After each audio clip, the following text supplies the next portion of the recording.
حضرت عمر فاروق رضی اللہ تعالیٰ عنہ کا ایسا واقعہ جسے سن کر دل کانپ جائے جب خلیفہ خود بھوکے بچوں کے لیے رو پڑے۔ آئیے ناظرین چلتے ہیں واقعہ کی طرف۔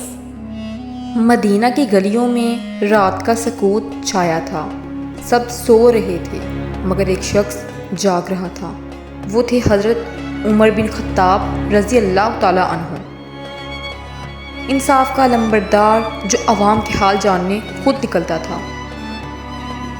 ایک کونے میں حضرت عمر رضی اللہ تعالیٰ عنہ کی نظر ایک عورت پر پڑی جو اپنے بچوں کے ساتھ بیٹھی رو رہی تھی۔ اس کا چہرہ دکھ اور بے بسی کا آئینہ تھا اور بچے بھوک سے کانپ رہے تھے۔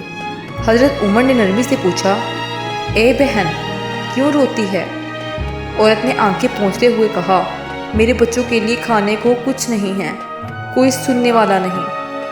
حضرت عمر نے اپنی کمر سے تھوڑی سی رقم نکالی اور عورت کے ہاتھ پر رکھ دی۔ کہنے لگے، کل میرے دروازے پر آنا، اللہ کے حکم سے تمہیں تنہا نہیں چھوڑوں گا۔ اگلی صبح حضرت عمر رضی اللہ تعالیٰ عنہ خود اپنے دروازے پر کھڑے تھے۔ جیسے ہی وہ عورت پہنچی، خلیفہ نے نہ صرف اس کی مدد کی بلکہ اس کے لیے روزگار کا انتظام بھی کر دیا۔ تنہائی میں بیٹھے حضرت عمر رضی اللہ تعالیٰ عنہ کی آنکھیں بھر آئیں۔ انہوں نے کہا، میں اس دن سے ڈرتا ہوں جب اللہ مجھ سے پوچھے گا، عمر تم نے رعایا کا حق کہاں ادا کیا؟ حضرت عمر کی زندگی ہمیں سکھاتی ہے، ایک سچا لیڈر وہ ہوتا ہے جو عوام کے دکھ درد کو اپنا دکھ سمجھے۔